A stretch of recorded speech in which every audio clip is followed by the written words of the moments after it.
Okay, let's just get that far.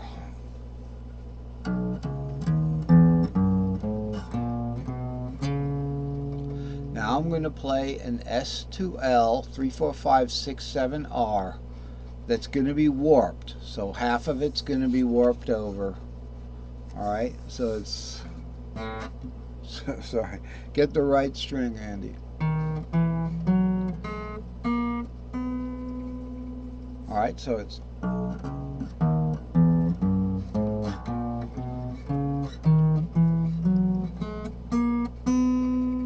Alright, up there in that R, and then we just start it again.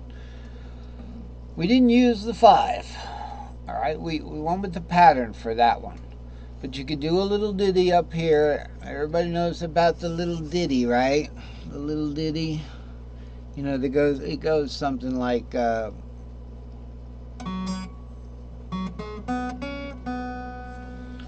at the end, you can play these guys. I find that hard to remember, but I'll play them like that if I practice them enough. You know, and and it's easier and it's fun. It's fun to do, but I just find it hard to keep track of the notes when they're bouncing off of the capos or the you know, I'd rather just play the notes finger by finger. I'm a keyboard player. Notes don't play themselves, and so that's the difference, you know. So we're done with this chart. We want to move on to the next chart. Again, the star of this chart is this little actually probably this is the star of the chart. This I just put in for fun, you know, and it turned out to, you know, be a pretty good reference, but it had difficulties, right? Because when we looked at the E, you know, it's still down here. This E wanted to be Phrygian E minor, the third minor, the Phrygian minor.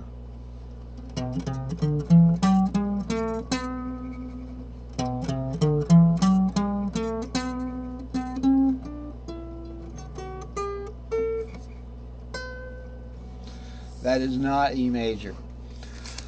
So it's important to know that distinction, that you got to reassign the R if you want to do a major chord. If it's going to be the fourth, all right, well, let's move on to the next chart, and this will actually be covered in the next chart. So right here, this is chart 42. All right, this is a very important chart. It really is. Now, I'm not lying to you. You have your four basic pattern building blocks up here.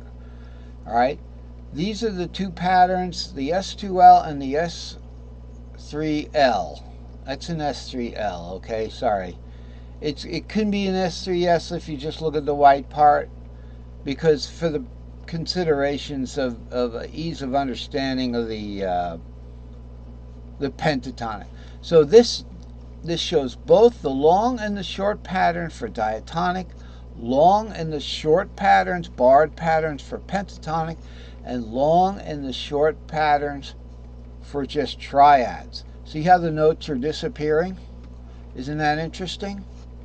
And these are the building blocks of these things. Now the building blocks of the short patterns are these guys right here. The building blocks of the long patterns are these. And remember, the long ones start from the left and only go right, so they don't approach the fret nut. They don't go under the fret nut beyond to the left into Zongo land here, the unplayables. That's what the longer patterns do. The short patterns tend to build up the other way. You know, that's how they build up. And remember, in guitar, you know, even though you're going this way, because you're going up in fourths per string, you're still ascending. So even though it's going to the left there, you're still ascending in that scale. That's an important thing to realize. So with the diatonic scales, you know, I mean the diatonic scales, we've gone over them before. If I want to start the root down here, remember the tuning. This will be a B, not, it'll be a fourth down, but it goes like root. I was going to start with the R here. Root 2, 3, 4, 5, 6, 7, R. Okay. Now, if we wanted to start on the fourth, we could do it two ways. We could say that the E is the fourth of something, is the fourth of B. Okay, and we could play the E as if it was the fourth, but we're going to get a different scale.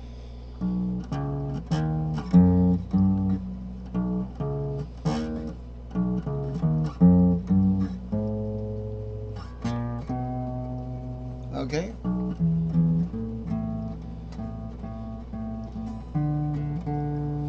So that was the Lydian scale there.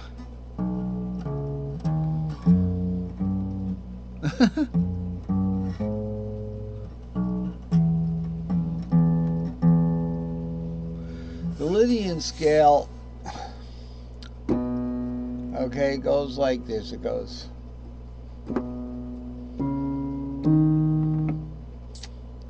C, 3, 4, 5. Now I'm getting in trouble again. Getting in trouble because, you know, the Lydian scale, okay, is the fourth of B. So,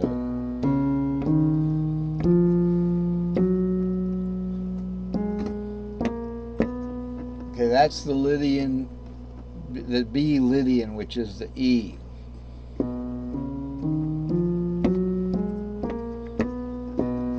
Okay, so I had to play essentially a B scale with 5 sharps, right, or something like that. All the sharps, and from a E, from its fourth member. Sorry about that. Like I said, I didn't want to get into that kind of thing. So this is the long pattern stack. The other way we can do the fourth is you can just reassign the root at that time. So whatever the fourth is of the other thing we did, you know, you can just reassign the root and just start the pattern over here. There's nothing that says you can't play this pattern away from the capo. It'll work, you know.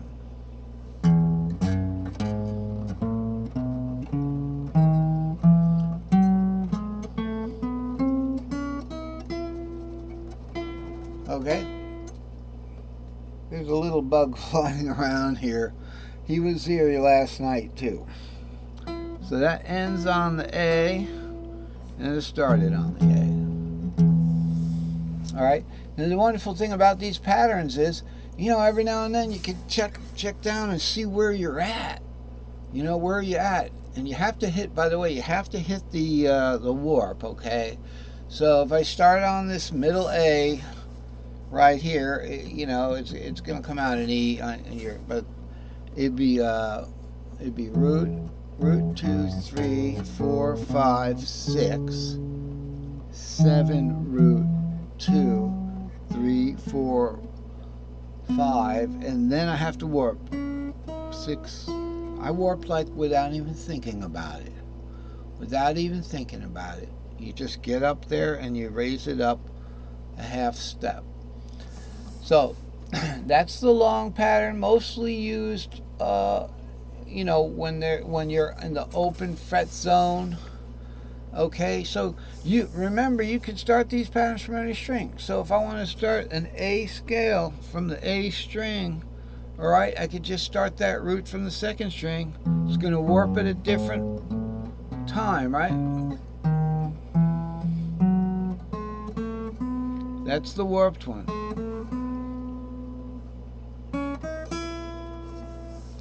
Now, I want to say about patterns, you don't have to worry so much about what's the note look like if you have your notes labeled. You know, well, what is the pattern? You just play the pattern. Now, you should internalize what is the pattern scale numbers. That way you can play them, you know, without looking at the chart. And you do that with the simple ones. You start with the simple ones. 2, 3, 5, 6, root 2. That kind of thing. You memorize the simple building blocks first.